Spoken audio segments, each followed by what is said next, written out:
Welcome to Born to License, the podcast that unlocks the secrets of the $350 billion licensing industry.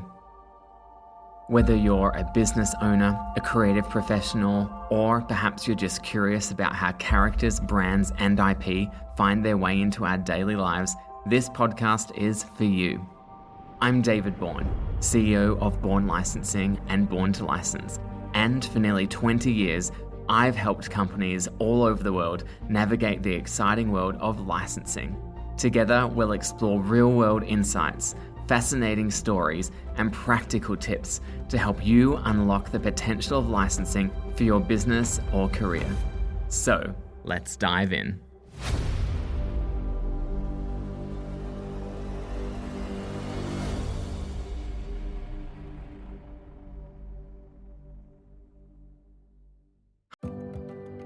Welcome to episode 10 of Born to License. I can't believe we're already 10 episodes in and at the final episode of season 1. This podcast started as a simple idea to share my journey through the licensing world and hopefully help others along the way. It's turned out to be one of the most enjoyable projects I've ever worked on. I've genuinely loved hearing from listeners, whether you're new to licensing or deep in the industry, and I'm grateful to every single person who's tuned in, shared an episode, or sent through a message. The goal from day one was simple: to demystify licensing and make it more accessible, to show that, yes, it's a $350 billion industry, but more importantly, it's full of opportunity, creativity, and community. So thank you for coming along for the ride. Let's dive into this special Q&A episode where I'll be answering some of the great questions you've sent over the past few months.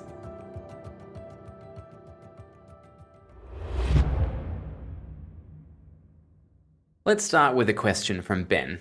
He says, "Hi David, I've been in licensing all my career, nearly 7 years now, working as both a licensee and a licensor. I'm moving from account management into licensing sales on the licensor side, which is new territory for me. I'd love to hear your thoughts on cross-collateralization of minimum guarantees and what you see as the benefits and drawbacks." Well, thanks Ben for the question and congrats on the move into licensing sales. It's such an exciting part of the industry, especially when you already understand the process from both sides like you do. So let's talk about cross-collateralization. To be honest, this is the concept that even experienced licensees may not be fully across. That's because in many cases, cross-collateralization is simply assumed in licensing deals. It often isn't even spelled out. It's just how the MG is structured by default. But it's still important to understand what it really means and how it impacts both parties. For anyone unfamiliar, this refers to when a licensee has rights across multiple categories, territories, or properties under one agreement, and the royalties from one area can be used to offset the shortfall in another, all counting towards a single minimum guarantee, also known as the MG. So what is cross-collateralization? It means that the minimum guarantee across multiple deal components, like different territories, product categories, or even brands, is combined into one total amount, rather than being separated out. For example, if a licensee is licensing 2 different properties under one agreement and the MG is cross-collateralized, they're allowed to meet the overall guarantee using revenue from either property. That flexibility can be helpful, especially if one performs better than the other.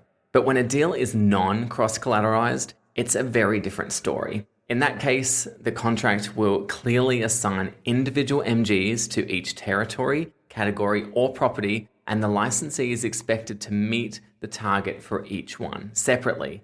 That's a lot more risky for the licensee for a few reasons. 1, underperforming areas can't be balanced out by stronger ones. 2, they have less flexibility if a brand doesn't gain traction. And 3, they risk falling short in one area even if the total revenue is strong. So why would a licensor prefer a non-cross-collateralized deal? Well, it's often about ensuring focus and accountability. If multiple brands are involved, a licensor doesn't want the licensee to put all their energy into one and ignore the others. By separating the MGs, they're making it clear that each property, market, or category matters and deserves proper attention. So, in short, cross-collateralization gives the licensee flexibility. and that can help get a deal over the line. But non-crossed MGs give the licensor more control and ensure a more balanced approach across their portfolio. Both have their place in licensing, but it's important to know what you're signing up for. The next question comes from Manoj. What should a first-time exhibitor representing an emerging brand focus on at Brand Licensing Europe to maximize the chance of securing initial licensing deals? What can I do before, during, and after to get the most out of the exhibition? Well, thanks so much for the question, Manoj. This is a great question, especially for those newer brands exhibiting at a licensing event for the first time. Exhibiting at Brand Licensing Europe or any other major licensing trade show can feel overwhelming, but it's also one of the most powerful opportunities to get your brand in front of the right people. Here's how I'd break it down across the 3 key phases: before, during, and after the show. Before the show, preparation is absolutely everything. Firstly, know your pitch. Be crystal clear on your brand story, your vision, and why it would make a great license for product. Practice saying it in under a minute. This is your elevator pitch. Identify target categories. Whether it's apparel, stationery, toys, or wellness, know which categories your brand is best suited to. Book meetings in advance. This is really important. Don't wait for people to pass by. Reach out to prospective licensees, agents, and retailers before the show and ask for short meetings at your booth. Prepare materials. Have a one-pager or simply a brochure that explains your brand, vision, and what you're looking for. Visuals matter. And lastly, stand preparation. Make sure your stand is looking great with amazing visuals that will stop people in their tracks.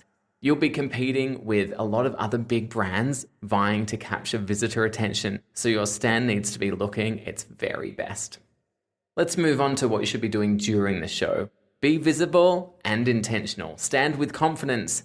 Be at your stand engaged and welcoming. Don't sit behind your table looking down at your phone.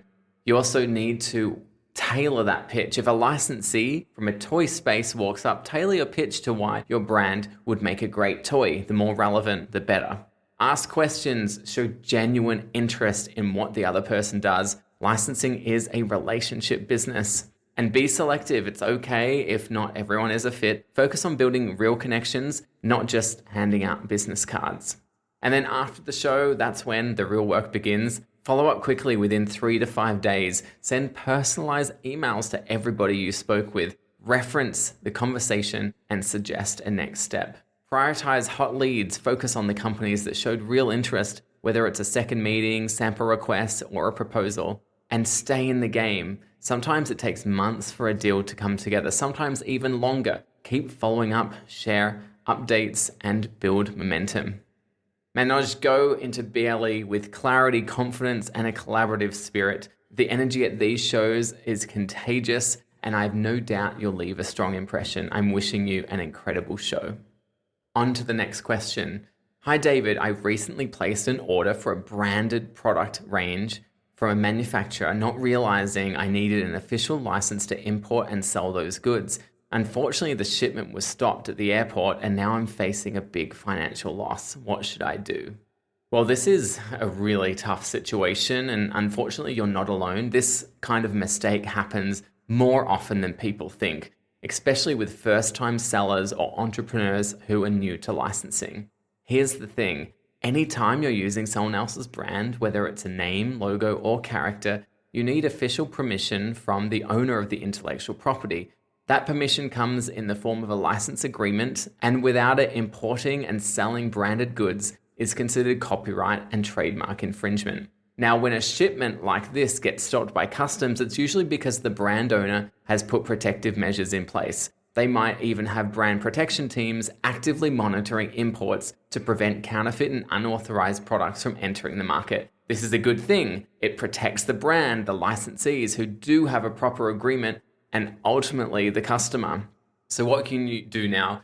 You could start by contacting the brand owner or the licensing agent directly. Be honest about the situation. Ask if there is a path forward, whether there's perhaps a one-time agreement or an official license or some other resolution. Talk to the supplier. If they sold you branded product without ensuring you had the rights to import or sell it, that's a big red flag. They may have some responsibility here, and it's worth having a serious conversation. And certainly learn from the experience. Going forward, never assume that branded product is okay to sell just because it's available to buy. If you didn't sign a license agreement, or if the product isn't officially licensed, it's a huge risk.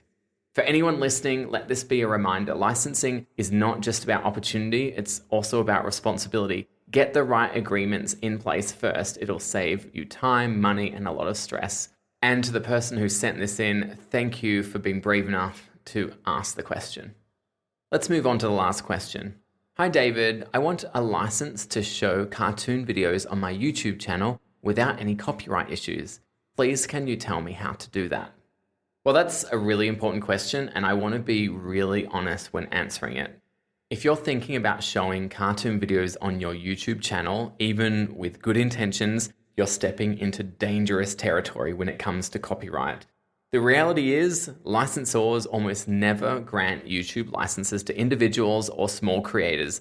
These are multi-billion-dollar brands, and they have very specific content strategies, especially when it comes to platforms like YouTube. Many of them already run their own official channels, and protecting their content is a huge priority. Even if you offer to pay for a license, the answer will very likely be no. They're not set up to approve these kind of requests, and licensing their IP for YouTube use is simply not something that they do. That's why my advice is don't go down this path. It's not worth the risk of takedown notices, copyright strikes, or worse, legal action. You're better off focusing your energy on creating original content or commentary that's inspired by your interests, rather than relying on uploading or showing actual cartoon footage. Respecting IP is a big part of working in licensing, and the sooner you start building with that mindset, the better. But thanks so much for your question. Look, I know it's not the answer everyone hopes for, but it's the truth, and I feel like it was my responsibility to make that clear.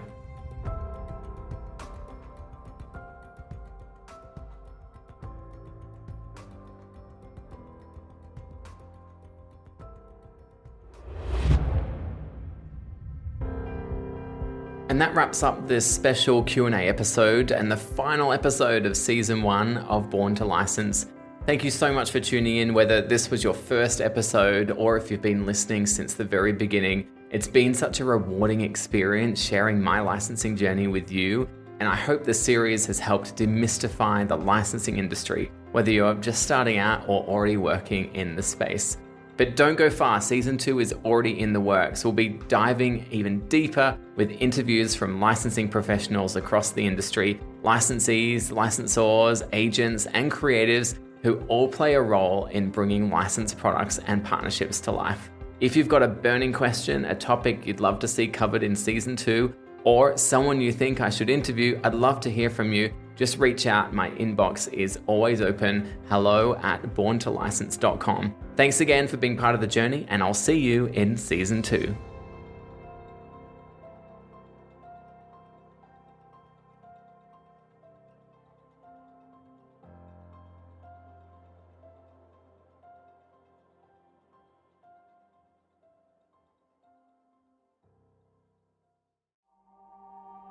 Thanks for tuning in to Born to License. If today's episode got you thinking about how licensing could transform your business, I'd love to help. At Born to License, we specialize in guiding companies into the licensing space, helping you streamline the process, surprise and delight your customers, and attract new ones. Visit borntolicense.com to learn more, get in touch, and unlock new opportunities for your business. And if you enjoyed this episode, don't forget to subscribe, leave a review, and share it with somebody who might find it useful. Until next time, I'm David Bourne, reminding you to look closer because licensing is all around us. I'll see you soon.